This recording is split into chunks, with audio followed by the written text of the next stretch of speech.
Assalamualaikum warahmatullahi wabarakatuh. Perkenalkan, nama saya Erin Cahyani, NIM 22411000224 kelas 3 PIE. Tugas ulangan akhir semester Idul Fitri. Ini saya akan menjelaskan dari Idul Fitri secara bahasa umum istilah dan sejarah dari Idul Fitri. Yang terakhir yaitu 5 kaidah Idul Fitri. Yang pertama itu ada pengertian Idul Fitri. Bahasa itu adalah aturan-aturan yang merujuk pada hukum Islam. Sedangkan menurut istilah Idul Fitri adalah aturan-aturan yang merujuk pada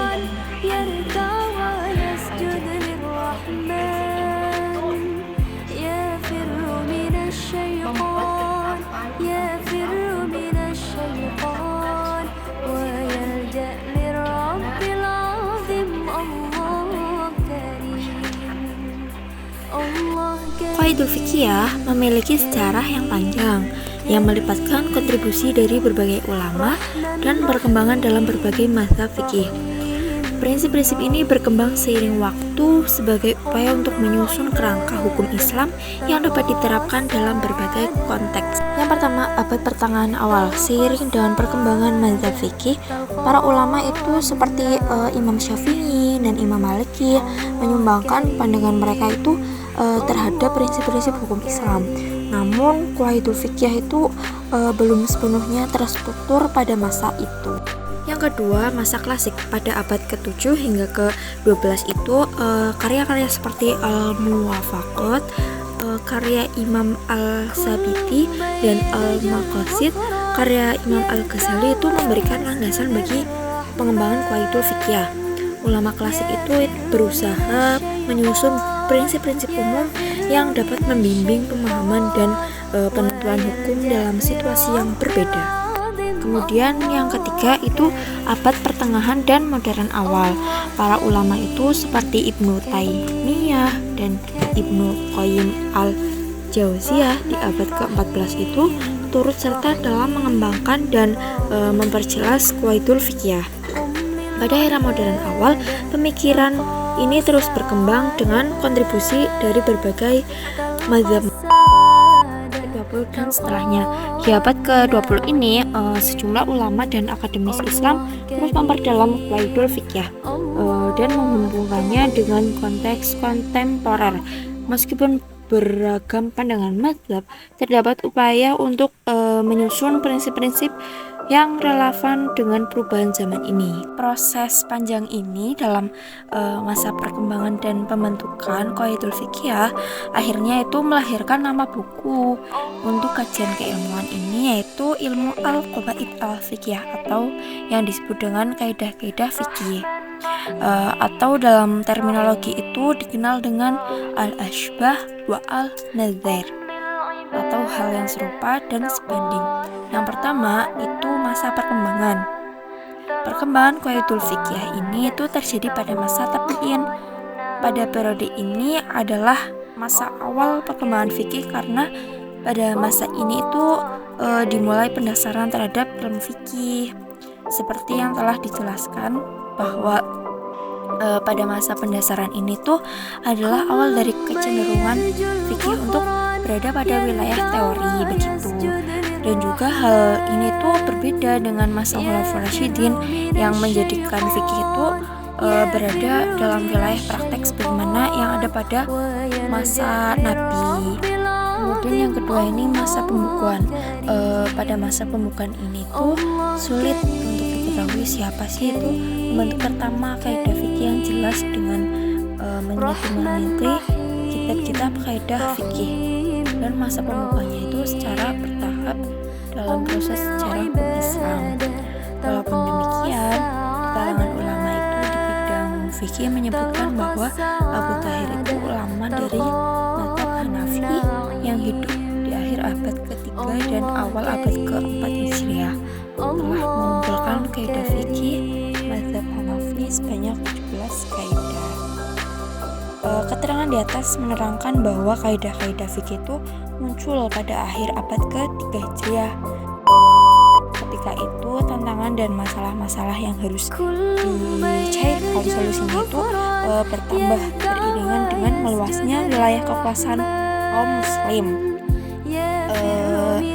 Maka para ulama membutuhkan sebuah metode yang mudah untuk menyelesaikan masalah. Kemudian muncullah kaidah-kaidah fikih. Kemudian ada masa kematangan dan penyempurnaan. Yang pertama itu masa kematangan. Menurut data sejarah bahwa ahli fikih itu yang pertama kali menekuni kaidah dan memperluas sampai pada furu'nya itu untuk dijadikan kaidah adalah ahli fikih dari kalangan mazhab Hanafi, seperti yang dilakukan oleh Imam Muhammad dalam kitab Al-Aswal. Adapun orang yang pertama kali memberikan informasi tentang pengumpulan kaidah fikih itu dalam mazhab Hanafi adalah Imam Al-La'i, Al-Syafi'i, Al-Suyuti, dan Ibnu Nujim. Yang kedua itu masa penyempurnaan. Pada masa penyempurnaan itu setelah melewati masa pertumbuhan, masa perkembangan, dan masa kodifikasi, akhirnya tibalah pada penyempurnaan kaidah fikih yang dilakukan oleh para pengikut dan pendukungnya. Periode ini tuh ditandai dengan munculnya kitab majalah Al-Ahkam Al-Adliyah melalui pengumpulan dan penyeleksi kitab-kitab fikih yang kemudian itu dibukukan menjadi satu dan digunakan sebagai sumber acuan dalam menetapkan suatu hukum Islam di beberapa mahkamah pada masa pemerintahan. Masa pemerintahan itu di bawah naungan Sultan Al-Hasim Abdul Aziz Khan Al-Utsmani pada abad ke-13 Hijriah. Dan itu merupakan di akhir abad. Dengan menguasai kaidah fikih, seorang telah faqih akan lebih modern dalam menyikapi suatu masalah-masalah sosial, ekonomi, politik, budaya, dan lebih mudah mencari solusi terhadap masalah yang muncul dan berkembang dalam masyarakat. Pengkodifikasian qawaid fikih itu mencapai puncaknya ketika disusun majalah Al-Ahkam Al-Adliyah oleh komite atau lajnah fuqaha pada masa Sultan Al-Ghazi Abdul Aziz Khan Al-Utsmani pada tahun 1861 sampai 1876 Masehi. Pada akhir abad 13 Hijriah, majalah Al-Ahkam Al-Adliyah ini menjadi rujukan lembaga-lembaga peradilan pada masa itu. Kitab majalah Al-Ahkam Al-Adliyah yang ditulis dan dibukukan setelah diadakan pengumpulan dan penyelesaian terhadap kitab-kitab fikih. Suatu prestasi yang gemilang dan merupakan inovasi pada kebangkitan fikih pada waktu itu tuh. Para tim penyusun kitab itu sebelumnya telah mengadakan penyelesaian terhadap kitab-kitab fikih. Konstruksinya dalam bahasa undang-undang yang lebih bagus dari sebelumnya. Kitab majalah Al-Ahkam Al-Adliyah inilah yang menyebabkan qawaid fikih itu semakin tersebar luas dan menduduki posisi yang sangat penting dalam proses penalaran hukum. Dalam berbagai literatur yang membahas tentang kaidah fikih itu banyak diungkapkan tentang kaidah pokok yang melaluinya. Dikembangkan banyak sekali kaidah-kaidah fikih yang berada dalam lingkup atau cakupannya. Dalam hal ini itu ada ulama yang berpendapat bahwa kaidah pokok itu ada 5. Ulama lain ada juga yang berpendapat bahwa kaidah pokok itu ada 4. Bahkan ada ulama yang berpendirian bahwa kaidah pokok dalam fikih cukup 1 saja. Bagian ulama mazhab Syafi'i itu menambahkan kaidah yang 4 tersebut menjadi 5 kaidah. Argumentasi yang dipakai untuk mengembalikan semua masalah fikih kepada 5 kaidah fikih ini disamakan dengan rukun Islam yang jumlahnya itu ada 5 perkara. Oleh sebab itu itu kaidah fikih juga ada 5 pokok gitu. Kaidah yang pertama menjelaskan bahwa semua urusan sesuai dengan maksud pelakunya. Kaidah itu berbunyi al-umuru bimiqasidiha. Segala sesuatu itu tergantung pada tujuannya. Kaidah fikih ini menegaskan bahwa setiap amal perbuatan itu baik menyangkut hubungan manusia dengan Allah maupun hubungan dengan sesama manusia. Nilainya di sisi Allah ditentukan oleh maksud dan tujuan amal perbuatan itu dilakukan oleh manusia. Contohnya, kaidah fikih yang menyatakan bahwa segala sesuatu tergantung pada tujuannya, mempunyai peran penting dalam berbagai aktivitas manusia dalam ibadah, yaitu perbuatan yang berhubungan dengan Allah. Niat karena Allah umumnya ditempatkan mayoritas ulama sebagai rukun sehingga menentukan sah atau tidaknya suatu perbuatan. Sementara niat dalam kaitannya dengan perbuatan yang ada hubungannya dengan sesama makhluk, seperti dalam munakahah, muamalah dan jinayah, niat sebagai penentu apakah perbuatan tersebut itu bernilai ibadah atau sebaliknya, atau apakah perbuatan itu tuh membawa dosa atau tidak membawa dosa. Kemudian kaidah kedua menjelaskan bahwa sesuatu yang sudah yakin tidak dapat dihapuskan oleh keraguan, yaitu al-yaqinu la yuzilu bisyakki. Semua yang yakin tidak dapat dihilangkan oleh keraguan. Fikih tentang sesuatu yang yakin tidak dapat dihilangkan oleh keraguan ini itu mempunyai landasan yang kuat dalam syariah, dan melalui kaidah ini terhimpun masalah fikih yang banyak. Melalui kaidah ini juga tergambar kemudahan dan kelapangan dalam hukum Islam. Kaidah ini tuh mendorong untuk menghilangkan kesulitan selama didasarkan atas keyakinan.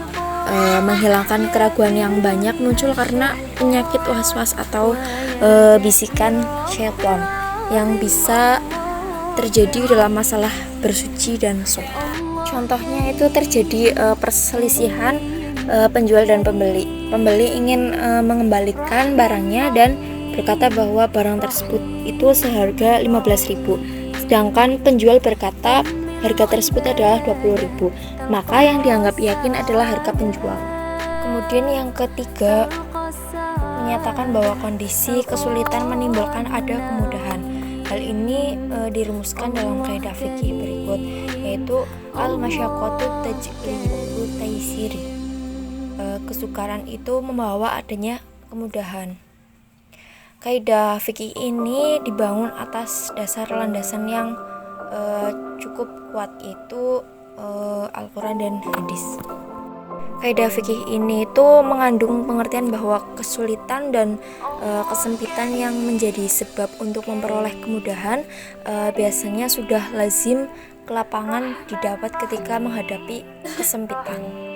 Contohnya, seseorang yang meminjam barang kepunyaan orang yang dikenalnya, kemudian barang tersebut telah rusak atau hilang sehingga tidak mungkin dikembalikan kepada pemiliknya. Maka penggantinya adalah barang yang sama mereknya itu, ukurannya, atau diganti dengan harga barang tersebut dengan harga di pasaran begitu. Lalu kaidah yang keempat menjelaskan bahwa semua bentuk kemudaratan harus dihapuskan. Kaidah ini berbunyi al-dararu yuzalu. Kemudaratan itu harus dihilangkan. Kaidah ini mengisyaratkan bahwa kemudaratan itu selalu ada dan terjadi dalam kehidupan manusia begitu, baik pada saat sekarang maupun akan datang. Islam menginginkan agar kemudaratan itu dihilangkan dari kehidupan manusia. Contohnya itu larangan menimbun barang-barang kebutuhan pokok masyarakat, karena perbuatan tersebut itu dapat mengakibatkan kemudaratan bagi rakyat. Kemudian kaidah yang kelima menegaskan bahwa urf atau adat dapat dijadikan sebagai hukum. Kaidah itu dirumuskan ulama sebagai berikut. Al-adatu muhakamatu. Adat kebiasaan dapat ditetapkan sebagai hukum. Contohnya transaksi kurs mata uang atau sarf. Penyelesaian transaksi tersebut itu diadministrasikan sampai 2 hari. Kemudian setelah transaksi hal tersebut dibenarkan. Begitu. Sekian video penjelasan dari saya, kurang lebihnya mohon dimaafkan. Semoga videonya bisa bermanfaat bagi kita semua. Terima kasih. Wassalamualaikum warahmatullahi wabarakatuh.